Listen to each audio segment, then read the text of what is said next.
நமச்சிவாய வாழ்க. நாதந்தாள் வாழ்க. இமைப்பொழுதும் என் நெஞ்சில் நீங்காதான் தாழ் வாழ்க. வாழ்க வளமுடன். அனைவருக்கும் இனிய வணக்கங்கள். நாம் இந்த பதிவில் பெயர்ச்சி அடையும் குரு பகவான் உங்கள் ராசிக்கு என்னென்ன சுப மற்றும் அசுப பலன்களை தரப்போகிறார், அதற்கான பரிகாரம் என்ன என்பதனை பற்றி விரிவாக காண்போம். உங்கள் வாழ்வில் வளமும் நலமும் செல்வ செழிப்பும் பெற எல்லாம் வல்ல இறைவனை உளமாற வேண்டி விரும்பி கேட்டுக்கொள்கிறேன். ஒருவரின் ஜாதகத்தில் எந்த கிரகம் உங்களுக்கு சாதக பலன் தருதோ இல்லையோ, ஆனால் குரு கிரகத்தின் நற்பலன்களை கொண்டவர்கள் சிறிது கஷ்டத்தை சந்தித்தாலும் வாழ்க்கையில் முன்னேறி விடுவார்கள். நவ கிரக குரு பகவான் மங்கள கிரகமாக விளங்கி வருகிறார். ஜோதிட சாஸ்திரத்தில் குரு பகவானுக்கு தேவர்களின் குரு என்ற அந்தஸ்தும் வழங்கப்பட்டுள்ளது. இவர் நல்ல பலன்களை அளிக்கும் கிரகமாக கருதப்படுகிறார். திருமணம், மகிழ்ச்சி, குழந்தைகள், நல்ல அதிர்ஷ்டம், அறிவு, கல்வி, பேச்சாற்றல், மரியாதை, நல்ல ஒழுக்கம் ஆகியவற்றுக்கு இவர் காரணியாக உள்ளார். ஒருவரது ஜாதகத்தில் குரு பகவான் நல்ல இடத்தில் இருந்தால் அவர் வாழ்வில் மிகுந்த மகிழ்ச்சியையும் செழிப்பையும் பெறுகிறார். அவர் வெற்றியின் உச்சம் தொடுவதை யாராலும் தடுக்க முடியாது. குருவின் அருள் பெற்ற நபர்களுக்கு அறிவாற்றல் மேம்பட்டு சமூகத்தில் நல்ல கௌரவமும் பெற்றிருப்பார்கள். 12 ஆண்டுகளுக்கு பிறகு குரு பகவான் ரிஷப ராசியில் பிரவேசிக்க உள்ளார். ஜோதிடத்தில் முக்கிய கிரக பெயர்ச்சிகளில் ஒன்றாக கருதப்படுவது குரு பெயர்ச்சி. இந்த ஆண்டு குரு பெயர்ச்சி 2024 மே 1ஆம் தேதி நடக்க உள்ளது.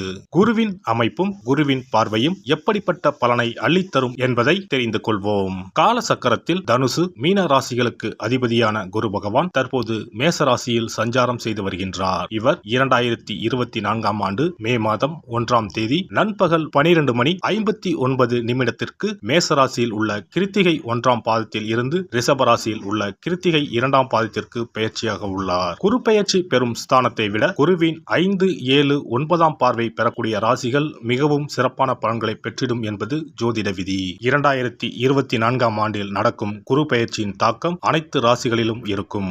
எனினும் சில ராசிகளுக்கு குருவின் இந்த மாற்றம் பலவித நற்பலன்களை அளித்தரும். இவர்கள் எடுத்த காரியங்கள் அனைத்திலும் வெற்றி பெறுவார்கள். நீண்ட நாட்களாக நடக்காமல் இருந்த பல விஷயங்கள் குரு பெயர்ச்சிக்கு பிறகு வெற்றிகரமாக நடந்து முடியும். இவர்களுக்கு அதிர்ஷ்டத்தின் ஆதரவு முழுமையாக இருக்கும். இந்த குரு பெயர்ச்சியானது ஒரு சில ராசிக்காரர்களின் வாழ்வை புரட்டி போட போகிறது. துரோகத்தால் பிரிந்த கணவன் மனைவி, சகோதர சகோதரி உறவு ஒன்று சேர போகிறது. நட்பு என்னும் நஞ்சால் உங்கள் உறவை பிரித்த துரோகியை இனம் கண்டு உண்மையான உறவு யார் என்பதனை அறிந்து கொள்வீர்கள். நஷ்டம் மட்டுமே பார்த்த வியாபாரிகள் திடீர் லாபத்தை அடைய உள்ளீர்கள். திடீர் லாட்டரி அடித்தது போல லாபம் இரட்டிப்பாகும். சனி பார்வையினால் ஏற்படும் காம சிந்தனைகள் இந்த குரு பெயர்ச்சியினால் சரியாகும். தகாத பெண் உறவை தவிர்த்து ஆன்மீக பயணத்தை தொடர்வீர்கள். சதி எதுவாக இருந்தாலும் அதை முறியடிப்பது சிவனின் விதியாகும். சிவனின் துணை இருந்தால் எதிரில் யமனே வந்தாலும் சமாளித்து வெற்றி அடையலாம். இனி உங்கள் ராசிக்கான பலன்கள் என்ன என்பதனையும் அதற்கான பரிகாரம் என்ன என்பதனையும் பார்ப்போம். கடகராசி அன்பர்களே, உங்களுடைய ராசிக்கு லாபஸ்தானத்தில் பயணம் செய்ய போகும் குரு பகவானால் மேன்மைகளும் நன்மைகளும் கிடைக்கும். வேலை செய்யும் இடத்திலும் வேலையிலும் இருந்த பிரச்சனைகள் நீங்கும். கடன் தொல்லைகள் நீங்கும். உங்களின் செல்வாக்கு உயரும். கோடி கோடியாக செல்வம் குவிய போகிறது. கடகராசிக்கு 3ஆம் வீடு, 5ஆம் வீடு, 7ஆம் வீடுகளின் மீது குருவின் பார்வை விழுகிறது. தைரிய ஸ்தானத்தினை குரு பார்ப்பதால் உங்கள் தைரியம் அதிகரிக்கும். பூர்வீக சொத்துக்களில் இருந்து லாபம் அதிகரிக்கும். புதிய சொத்துக்களை வாங்குவீர்கள். பிசினஸ் மூலம் நல்ல லாபம் வரும்.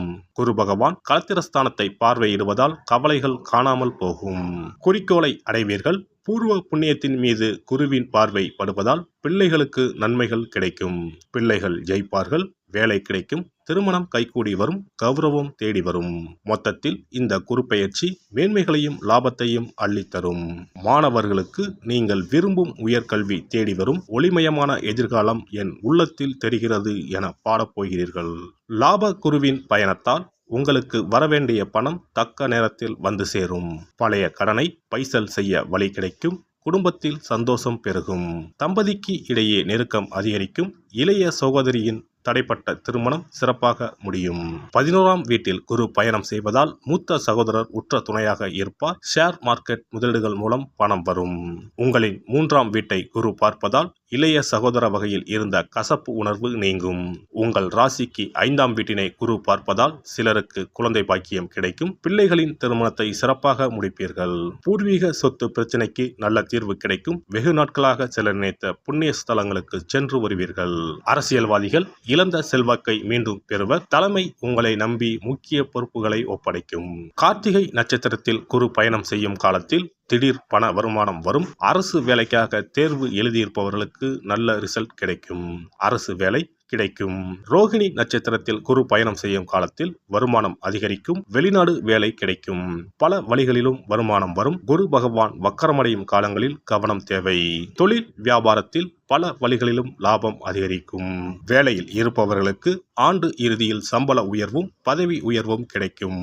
வேலை பளு குறையும். தலைமை பொறுப்பு தேடி வரும். கம்ப்யூட்டர் துறையில் வேலை செய்பவர்களுக்கு வெளிநாட்டு நிறுவனங்களில் இருந்து அதிக சம்பளத்துடன் கூடிய வேலைவாய்ப்பு தேடி வரும். பெண்களுக்கு கடன் தொடர்பான பிரச்சனைகள் தீரும். பணவரத்து கூடும். மனக்குழப்பம் நீங்கி உடல் ஆரோக்கியம் உண்டாகும். அரசியல்வாதிகள் மக்களின் ஆதரவை பெற அவர்களின் தேவை அறிந்து செயல்படுவது உத்தமம். அமைச்சர்களின் கெடுபிடிகள் அதிகரிப்பதால் கட்சி மாறக்கூடிய சூழ்நிலைகள் உண்டாகும். உடன் இருப்பவர்கள் ஒத்துழைப்புடன் செயல்படுவார்கள். எந்த ஒரு காரியத்திலும் வெற்றி கிட்டும். கலைத்துறையினர் எதிர்பார்க்கும் வாய்ப்புகள் தடையின்றி கிடைக்கும். வரவேண்டிய தொகைகளும் எதிர்பார்த்தபடி வந்து சேரும். வெளிநாடுகளுக்கு செல்லக்கூடிய வாய்ப்புகளும் அதன் மூலம் அனுகூலமான பலன்களும் உண்டாகும். மாணவர்களுக்கு கல்வி தொடர்பான விஷயங்களில் சாதகமான நிலை காணப்படும். திறமையாக செயல்பட்டு பாராட்டுகளை பெறுவீர்கள். புனர்பூச நட்சத்திரம். இந்த குரு பெயர்ச்சியால் குடும்பத்தில் ஒருவரை ஒருவர் அனுசரித்து பேசுவது நல்லது. எதிர்பாராத செலவுகள் உண்டாகலாம். திட்டமிட்டு செயல்படுவது நல்லது. பேச்சு திறமையால் காரியங்களை எளிதாக செய்து முடிப்பீர்கள். அதில் வெற்றியும் காண்பீர்கள். சின்ன விஷயங்கள் கூட மன நிறைவு தரும்படி நடக்கும். பூசம் நட்சத்திரம். இந்த குரு பெயர்ச்சியால் எதையும் செய்து முடிக்கும் துணிச்சல் அதிகரிக்கும். எதிலும் வெற்றியும் சந்தோஷத்தையும் தரும். பண வருவது அதிகரிக்கும். எதிர்ப்புகள் அகலும். நீண்ட நாட்களாக இருந்து வந்த பிரச்சனைகளில் தீர்வு கிடைக்கும். ஆயுள்யம் நட்சத்திரம். இந்த குரு பெயர்ச்சியால் தொழில் வியாபாரத்தில் ஈடுபட்டு இருப்பவர்களுக்கு கீழே இருப்பவர்களால் நன்மைகள் உண்டாகும். தேவையான சரக்குகள் கையிருப்பு இருக்கும். துணிச்சலாக முயற்சிகள் மேற்கொண்டு வியாபாரத்தை விரிவுபடுத்துவீர்கள். உத்தியோகத்தில் இருப்பவர்கள் முன்னேற்றம் காண்பார்கள். மேல் அதிகாரிகளால் நன்மைகள் ஏற்படும். திங்கள் கிழமைகளில் சோமவார விரதம் கடைபிடிப்பது கஷ்டங்களை போக்கும். குரு பெயர்ச்சி சிறப்பு பரிகாரம். ஜாதகத்தில் குரு நல்ல இடத்தில் இல்லாமல் இருந்தாலோ கோசார ரீதியாக கொடூரமானவராக இருந்தாலோ குரு தோஷம் நீங்க பரிகாரம் செய்ய வேண்டும். தீய பலன்கள் குறையவும் நல்ல பலன்கள் அளவுக்கு அதிகமாக நடைபெறவும் குரு பகவானுக்கு செய்யும் பரிகார முறைகள் உதவும். வியாழக்கிழமை தோறும் தட்சிணாமூர்த்தி வழிபாடு செய்வது சிறப்பான பலன்களை கொடுக்கும். வியாழன் அன்று குரு ஓரையில் நல்ல நேரத்தில் குருவிற்கு உரிய கோலத்தை வடகிழக்கு திசையில் கோலமிட்டு அதன் மேல் முல்லை மலர்கள் பரப்பி குரு எந்திரத்தை வைத்து அதற்கு முல்லை மலர் சூட்டி சந்தன பொட்டிட்டு பொன்னிற தட்டில் கொண்டை கடலை வைத்து தூப தீபம் காட்டி குரு காயத்ரி மந்திரத்தை 108 முறை மன ஒருமையுடன் கூறினால் குருவால் ஏற்பட்ட தீய பலன்கள் விலகும். நல்ல பலன்கள் மேலும் மேலும் அதிகரிக்கும். வியாழக்கிழமை அன்று வீட்டில் நெய் தீபம் ஏற்றி வழிபடுதல். குருவுக்கு உரிய வஸ்திரம் தானியம் கொண்டு வழிபடுதல் நல்லது. வியாழன் அன்று குரு பகவானுக்கு சிறப்பு அபிஷேகம் செய்து மஞ்சள் நிற ஆடை அணிவித்து புஷ்பராகம் வெண் முல்லை மலர்களால் அலங்கரித்து குருவுக்கு உரிய மூல மந்திரத்தினை ஓதி வணங்கி வர குரு கிரக தோஷம் நீங்கும். மஞ்சள் நிற ஆடையை உடுத்துவது, புஷ்பராக மணியை அணிவது, மஞ்சள் நிற ஆடை, கடலை, தானியம் ஆகியவற்றை தானம் செய்வது, வியாழக்கிழமைகளில் விரதங்களை மேற்கொள்வது ஆகியவற்றால் குருதோஷ பரிகாரங்களை செய்யலாம். உங்களால் முடிந்த அளவிற்கு ஏழை எளியோருக்கு தானம் தர்மம் செய்தால் வாழ்க்கையில் அமைதி கிடைக்கும். தினந்தோறும் அல்லது வாரத்தில் ஒரு முறையாவது பசுமாட்டிற்கு அகத்திக்கீரை, அருகம்புல், வாழைப்பழம் போன்றவற்றை உணவாக கொடுத்து வருவது ஜாதகத்தில் இருக்கின்ற குரு பகவானின் நிலையை மிக விரைவில் வலிமைப்படுத்தக்கூடிய ஒரு சிறப்பு பரிகாரமாக கூறப்படுகிறது. ஜாதகத்தில் குரு வலிமை இழந்திருக்கும் நிலையில் வியாழக்கிழமைகளில் அவருக்கு உரிய மஞ்சள் நிறத்தில் இருக்கும் லட்டுகளை வாங்கி தட்சிணாமூர்த்திக்கு நைவேத்தியம் செய்து கோவிலுக்கு வரும் பக்தர்களுக்கு வழங்குவதும் மங்களகரமான மஞ்சள் நிற பொருட்களை பிறருக்கு தானம் கொடுப்பதும் சிறந்த பரிகாரங்களாகும். குரு பகவானின் பரிபூர்ணமான அருள் கிடைக்க கோவில்களில் நடைபெறும் யாக பூஜைகளுக்கு தேவையான பொருட்களை வாங்கி தரலாம். ஒரு முறையாவது ஆலங்குடி சென்று குரு பகவானை வழிபாடு செய்து வாருங்கள். அல்லது தஞ்சாவூர் அருகே இருக்கக்கூடிய திட்டைக்கு சென்று ராஜகுருவாக இருக்கும் குரு பகவானை வணங்கினால் மலையளவு இருக்கக்கூடிய கஷ்டங்கள் கூட கடுகளவு குறையும். குலதெய்வ வழிபாடு நன்மை பயக்கும். முடிந்தால் மாதம் ஒரு முறை குலதெய்வ கோவிலுக்கு சென்று வழிபட்டு வருவது நல்லது. ஒரு முறை திருச்செந்தூர் சென்று முருகப்பெருமானை வழிபட்டு வந்தால் இந்த குரு பெயர்ச்சி சிறப்பான பலன்களை தரும். உங்களின் வாழ்க்கையில் பொருள் ஈட்டும் முயற்சிகள் அனைத்தையும் வியாழக்கிழமைகளில் தொடங்குவதும் நல்ல பலனை கொடுக்கும். குறிப்பாக வியாழக்கிழமைகளில் வருகின்ற ஏகாதசி தினங்களில் நற்காரியங்களை தொடங்கினால் நன்மைகளை பெறலாம். வியாழக்கிழமைகளில் தங்கள் சக்திக்கு இயன்றளவில் அன்னதானம் செய்வது குரு பகவானின் நல்லருளை உங்களுக்கு பெற்றுத்தரும். அன்னதானம் செய்வதன் காரணமாக உங்கள் ஜாதகத்தில் இருக்கின்ற குரு கிரக தோஷங்கள் நீங்கி குரு கிரகத்தை பலப்படுத்தி உங்கள் வாழ்க்கையில் நீங்கள் விரும்பிய பலன்கள் தங்க தடையில்லாமல் கிடைக்கச் செய்யும்.